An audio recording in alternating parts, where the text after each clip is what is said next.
الحاج سنتر موسى سودي يلحو oo kamid ah sanatarada golaha aqalka sare ee baarlamaanka Jamhuuriyadda Federaalka Soomaaliya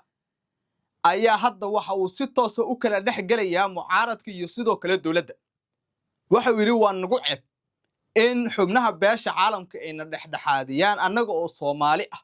oo isku af ah isku diin ah isku dhaqan ah in ay na soo dhexgalaan oo khilaafaadkeena gudaha ah ay soo farageliyaan ayaga oo kala afaf duwan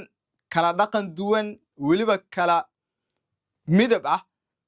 waa nagu ceeb waa fadeexad qaran oo waliba barmadow nagu ah oo aanu ka shalayn doono mustaqbalka ayuu yiri senator Muuse Suudi Yalxu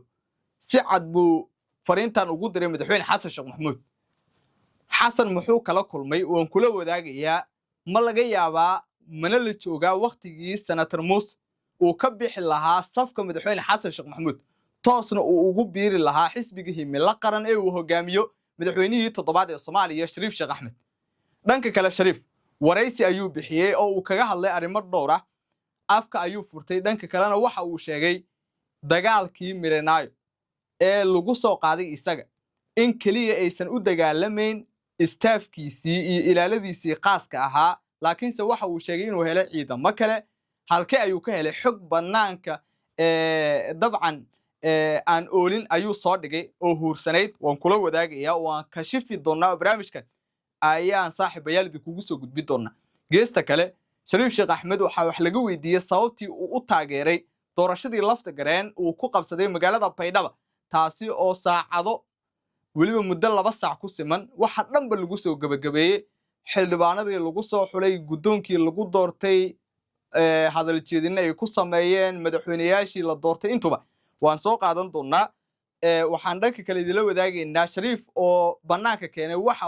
mucaaradka u qorsheysan haddii madaxweyne Xasan Sheekh Maxamuud isku dhajiyo talada dalka iyo haddii mucaaradka mid kamid uu guuleysto oo uu tago villa Soomaaliya waxa ay ka yeelayaan dhulalkii madaxweyne Xasan Sheekh Maxamuud uu bixiyay ee uu boobay ee uu hantida ugu badan ka sameeyay muddadii 4 sano ahayd ee uu xukunka ama talada dalka uu joogay madaxweyne Xasan Sheekh Maxamuud soo dhawo barnaamijkan waxaan idinku soo gudbin doonaa arrimahaasi oo dhan muuqaalka la garay si share garay la sii wadaag saxaabadaada aad iyo aad ayaa kaaga mahadnaqayaa la socodkii sidoo kale la jaanqaadka wararkeena marka hore waxaan ku bilaabayaa senator Muuse Suudi Yalxu oo in dhawaanahanba aan lagu arag baraha bulshada warbaahintu intaba maadaama uu xirnaa baarlamaanka Soomaaliya sidoo kalena noqday nin da ah oo waayeel ah oo waliba dhaqdhaqaaqiisa iyo sidoo kale socodkiisa aan badnayn ayaa markii ugu horeysay waxa xog heleynaa gurigiisa oo ku yaala xaafadda Mirenaayo degmada Cabdicasiis ee gobolka Banaadir senatarka waxaan naloo xaqiijiyay dabcan oo inala wadaageen dad isaga aad ugu dhow inuu la xiriiray waliba fariin toos oo uu diray madaxweynaha Jamhuuriyadda Federaalka Soomaaliya Dr. Xasan Sheekh Maxamuud senator Muuse waxa lagu yaqaanay 4 sano in uusan ahayn mucaarad dhanka kalena dawladda uu aad u taageero oo aad ula dhacsan yahay siyaasadda madaxweyne Xasan Sheekh Maxamuud sidoo kale madal fagaara ah oo dadka Soomaaliyeed intooda badan ay joogaan ayuu si cad waxa uu uga sheegay in mucaaradka talaab aysan qaadi karin oo xitaa aysan badbaado qaran ku dhawaaqi karin badbaado qaran haddii ay sheegaanna jilbaha laga jibin doono si toos ah ayuu u sheegay waxa uu tilmaamay Muqdisho inaan lagu dhex dagaalami karin senatarka arrimahaasi oo dhan waxa ka keenay sandareertay yar oo uu ka helo villa Soomaaliya iyo naas nuujin oo uu sameeyay madaxweyne Xasan Sheekh Maxamuud sababtoo waa iska aamusiyo waxa uu kamid ahaa shakhsiyaadkii bixiyay madaxweynihii hore ee Soomaaliya Maxamed Cabdilaahi Farmaajo madaxweyne Xasan Sheekh Maxamuud marka meel kasta iyo albaab walba oo laga soo geli lahaa waa iska soo xiray waa iska soo deeriyay marka waxa la sheegayaa had senatarka in uu la yaaban yahay xalka Soomaaliya oo adkaaday iyo madaxweyne Xasan Sheekh Maxamuud oo ku dhagan halkii uu markii hore taagnaa oo ka foqay la ama tanaasul ka sameeyay la doorashada qof iyo codka ah iyo mucaaradkii oo madaxweynaha ka daba raaraca isla markaasina qaab looga fujiyo la weysan yahay beesha caalamka ayaa marka aad uga xumaaday in arinta Soomaaliya faraha ay la soo galaan isla markaasina ay u kala dab qaadaan mucaaradka iyo sidoo kale dawladda waxa uu ku sheegay arintaas mid aan la aqbali karin suurtagal aan ahayn waxa uu senator Muuse Suudi Yalxu uu yiri madaxweyne Xasan Sheekh Maxamuud fariintii uu dirayna uu ku darayba in xubnaha beesha caalamka oo reer galbeed iyo Turki isugu jira oo kala af ah oo kala dhaqan ah oo kala midab ah oo waliba dabcan markii la eego dhinacyo badan kala duwan in ay u kala dab qaadaan Soomaali oo wax walba ka midaysan arrintaas inay sharaf dhac ku tahay dalka qarannimadana aysan anficin suurtagalna aysan ka ahayn waqti xaadirkan waliba iyadoo la marayo sanadka 2026 qarnigan 21aad madaxweyne xasan sheekh maxamuud marka fariimaha loo dirayo waxa qayb ka ah in tanaasul uu la yimaado haddii uusan la imaan karin xitaa mucaaradkiisa iyo isaga isku afgartaan nooc doorasho oo dalka loo qaadi karo madaxweynahana taariikhda u geli karta oo uu bir sheegan karo isla markaasina olole uu ka dhigan karo amaba jiilasha dambe ee Soomaaliyeed ay akhrisan doonaan marka madaxweyne xasan sheekh maxamuud kaliya waxa uu doonayaa doorasho qof iyo cod ayaa dalka gaarsiiyay muddo kadib 57 sano kadib madaxweynihii ugu horeeyay ee dalka ka qabtay doorasho qof iyo cod ah ayaan ahay sidaas ayuu rabaa madaxweynaha in uu Soomaali ka gado biri ama mustaqbal marka waxa la yiri wax markaasi ka duwan arintaas ayaa ay kula afgaran karaan xubnaha siyaasiyiinta mucaaradka waa in la qaadataa tanaasulna ka sameeysa doorashadan hadda wado oo ayaguna ay kugu diidan yihiin marka fariintaasi waa loo diray waxa ayna la agtaalaa xasan sheekh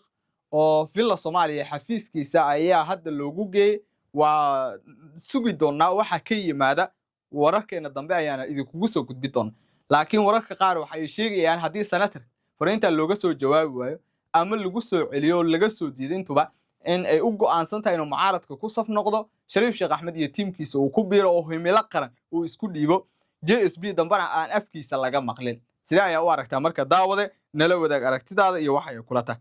geesta kale haddii aan eegno madaxweynihii hore ee Soomaaliya Shariif Sheekh Axmed ayaan hadda waxaan xog ku helaynaa in uu markaasi go'aansaday haddii wada hadallada hadda socda ay burburaan oo fashil uu ku soo dhamaado in mar kale gacan ka hadal aan laga baaqsano dawladda la iska dhiciyo madaxweyne xasan sheekh maxamuud iyo tiimkiisana meel la saaro Shariif Sheekh Axmed madaxweynihii toddobaad ee Soomaaliya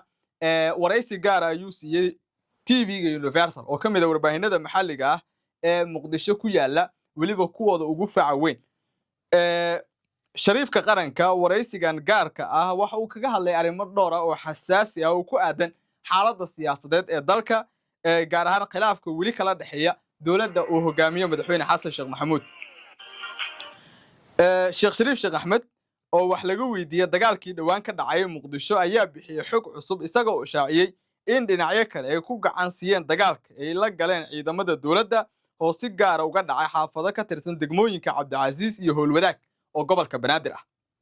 Shariifka ayaa sheegay in iyagu wateen kaliya ilaaladooda balse ay dagaalka ay ku soo biireen rag kale oo ay qaraabo iyo saaxiibo yihiin ayna ka caawiyeen in ciidamada dawladda ay iska caabiyaan maadaama uu qarxay dagaal toos oo foolka-fool ah sidoo kale wuxuu tilmaamay in ay ku baxsadeen difaacyo ay lahaayeen guriyihii ay deganaayeen ama ay miranaayo ugu tageen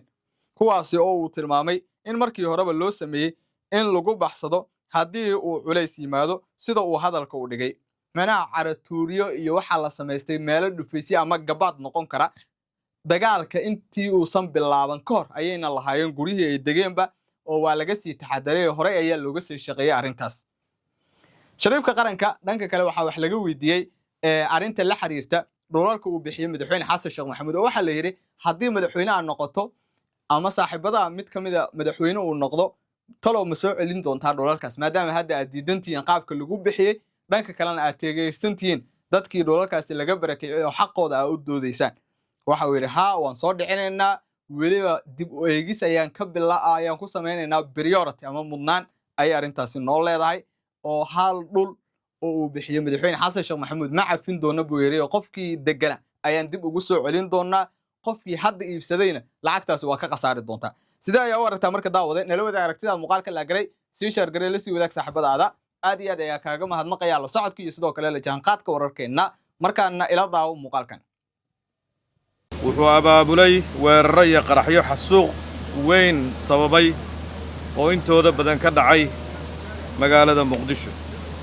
qaraxyadaasi waxa ka mid ahaa qaraxii ceelgaabta ee ka dhanka ahaa madaxweynaha March sanadkii la soo dhaafay 2025 weerarkii godka Jilcow Oktoobar 2025 qaraxii Zoobe 14 Oktoobar 2017 qaraxyadii ka dhacay kulliyadda Jaalasiyaad hargaha iyo saamaha 4 Oktoobar 2011 Ex Control Afgooye 2028 December 2019 qaraxii ku magaca hasheeginkii ku magaca dheera wasaaradda waxbarashada iyo Zoobe 29 Oktoobar 2022 oo kii u dambeeyay ugu weynaayo Muqdisho ka dhacay ahaa qaraxyadii hoteelada xarumaha dawladda iyo goobaha shacabka waxaa halkan ku lifaaqan sawirkiisa Cabdullaahi isagoo jaamacadda dhiganaya markuu dhiganaya laga soo helay intii ka dambeysay wuxuu Cabdullaahi ahaa ama injineer Ismaaciil in wajigiisa qariya oo aan aad loo arkin laakiin ninkaasi waa kaas ah ciyaal Muqdisho ahaa injineer Cabdullaahi Cusmaan Maxamed Abuukar ama injineer Cabdullaahi Cismaan Dheere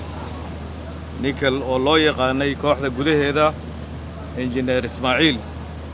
waxa uu ku dhashay magaalada Muqdisho 22 bishii Juulaay 1982 wuxuu waxbarashadiisa dugsiga sare ka dhamaystay magaalada Muqdisho gaar ahaan dugsiga Imaam Shaafici sanadkii 2000 waxa uu 2002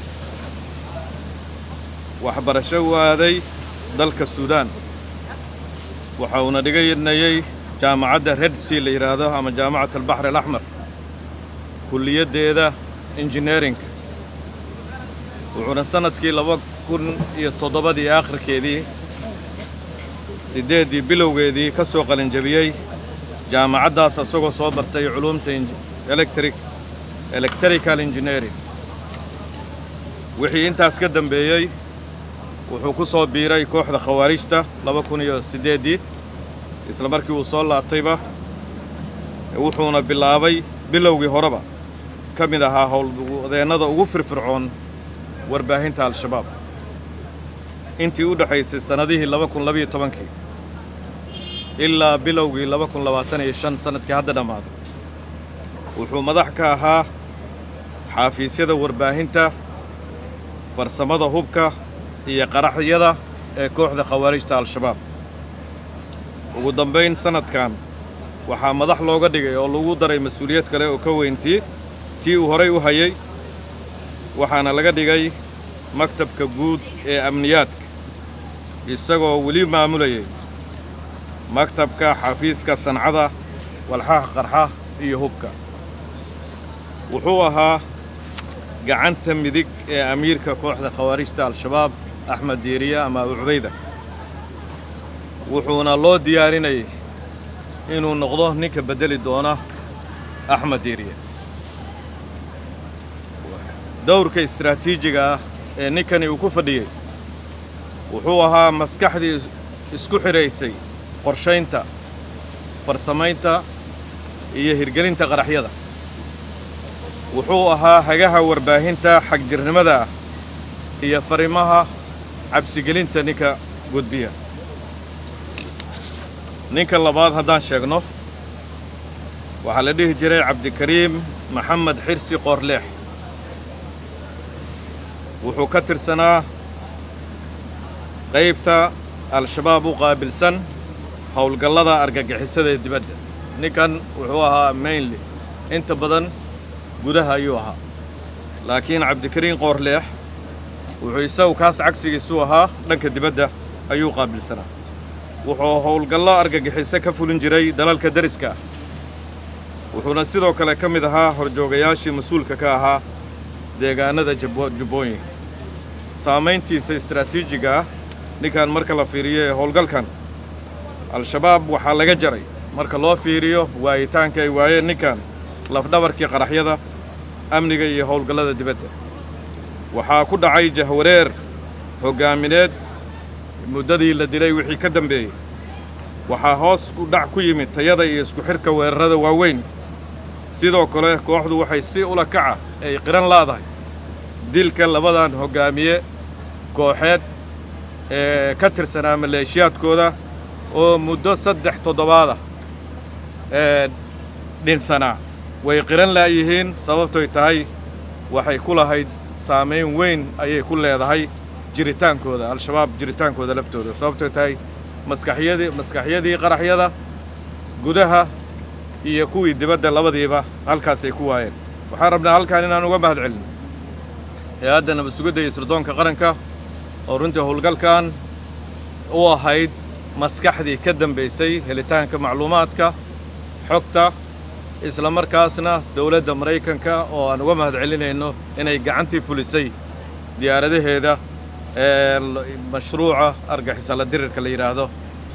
aad iyo aad bay u mahadsan yihiin waxaan runtii ummadda Soomaaliyeed ugu bishaaraynaynaa in dadyowgii aan sheegaynay wixii qarax tragic iyo dhibaato iyo dareen